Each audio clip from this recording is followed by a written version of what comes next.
আছো? আশা করছি তোমরা সবাই খুব ভালো আছো, আর আমিও খুব ভালো আছি। আর সকাল সকাল আজকে চলে আসছি একটা ছোট্ট মিনি ব্লগ নিয়ে। ওটা রাস্তাতেই দিলাম, যাচ্ছি এখন বাজারে। রবিবারে তো বাজার করতেই হবে, তোমাদের সাথে আজকে ওটাই শেয়ার করব। প্রত্যেক রবিবারে আমি যাই না, যাই আমার বর। আজকে আমিও ওর সাথে ভাবলাম যে যাই, গিয়ে তোমাদের সাথে সবটাই শেয়ার করব।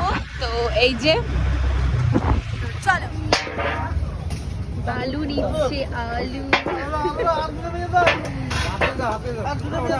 আলু দিয়ে স্টার্টিং।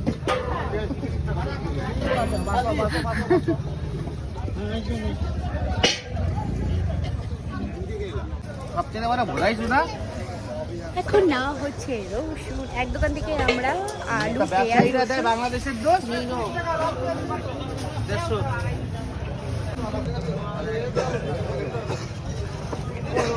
এখানের থেকে কমপ্লিট। এখন আরো সবজি নেওয়া বাকি আছে।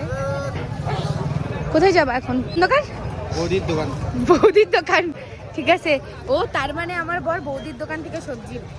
চলো, আজকে চোর ধরছি। বলে কি বলি? আমার প্রিয় দোকান।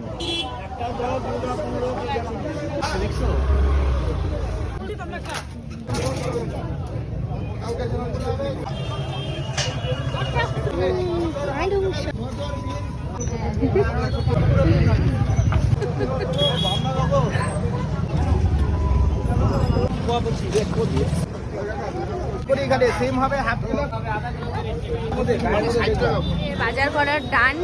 তো এখন আমরা বাড়ির দিকে যাচ্ছি। চলো বাড়ি গিয়ে তোমাদের দেখাবো যে কি আরো বাজার করলাম। তো গাইস দেখো, বাজারে তো গেছিলাম, এই এক ব্যাগ ভর্তি করে বাজার নিয়ে এসেছি।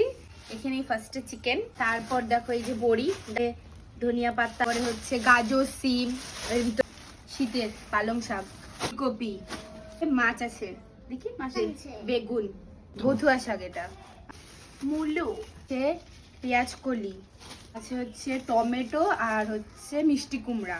এই যে আলু, সবার প্রথমে যেটা নিলাম আলুর দমঠম খাওয়ার জন্য। এটা হচ্ছে পেঁয়াজ, রসুন, এই যে মটরশুঁটি, বাঁধাকপি, হচ্ছে তেল, হলুদ, হ্যান ত্যান। এই যে এটা আদা। প্রত্যেক সপ্তাহে করা হয়, কারণ সারা সপ্তাহে যেহেতু আমার বর সময় পায় না, সবজি বাজারটা করে রাখে, শুধু মাছটা আমরা নিয়ে আসি। এই হলো আমাদের বাজার। এখন এগুলো জাগার জিনিস জাগাতে রাখবো। তো আজকের ভিডিওটা তোমাদের কেমন লাগলো অবশ্যই কমেন্ট করে জানাবে। চলো টাটা।